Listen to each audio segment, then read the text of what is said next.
د پاکستان څارګر ادارې ISI یو ځل بیا د پښتون ژغورنې غورځنګ له مشرانو سره څه وکړل.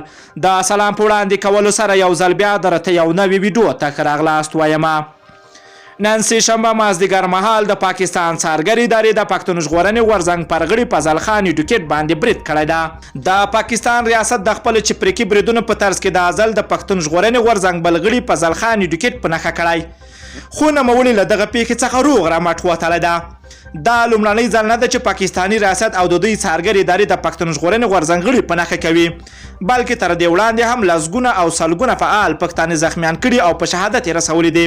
په دې وروستیو کې د پښتون ژغورنې غورځنګ پر غړو باندې بریدونه یو ځل بیا زور اخیستی ده. پاکستاني ریاست هڅه کوي چې په دې سرکوزه پښتونخوا کې د پښتنو غږ یو ځل بیا ټیټ کړي او خپلې شومې موخې چې جګړه او د پښتنو په خاوره بدمرغي ده ترلاسه کړي.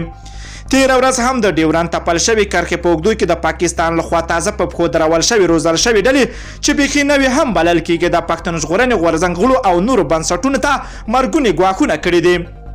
ویل کېږي دغه ډله چې فداین اسلام په نوم د ISI په بودیجه او پلان باندې جوړه شوې ده، غواړي د پښتنو پر وړاندې خپل افریطتونه او وژونکې لړۍ جاري وساتي.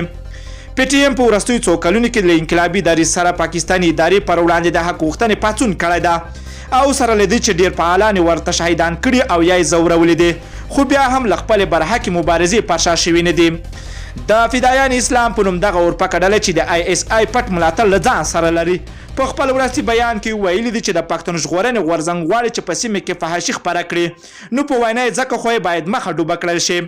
فضل خان ډوکیټ د پښتون ژغورنې غورځنګ د مرکزي کمیټې غړی ده. نوموړي وخت ناوخت د پاکستان پر ریاست نیوکې کوي او د پښتون پر وړاندې د مور او میرې په چلند تورنوي. د پښتون ژغورنې غورځنګ مشرانو هم په ډوکیټ باندې وسلوال برید غندلی ده او د نوموړي پر روغتیا یې خوښي څرګنده کړې ده.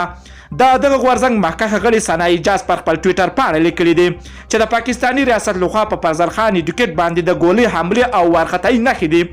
په ورته وخت کې د PTM بل غړي محسن داوړ هم دغه پیښه غندلې ده او د نوموړي پر روغتیا یې خوښي څرګنده کړې ده. له ټولو دوستانو نه مننه کوم چې ویډیو مې راسره تر پایه ولیدله. که چېرته خواږه نظرونه لرئ نو حتما یې راسره په کمنټ کې ولیکئ. که غواړئ له همداسې تازه او دقیقو معلوماتو خبر شئ د پښتو اپډیټ چینل حتما در سره سبسکرایب کولی شئ. نور مو په پاک رب سپارم، الله مو مل شه، ښه وخت درته غواړم.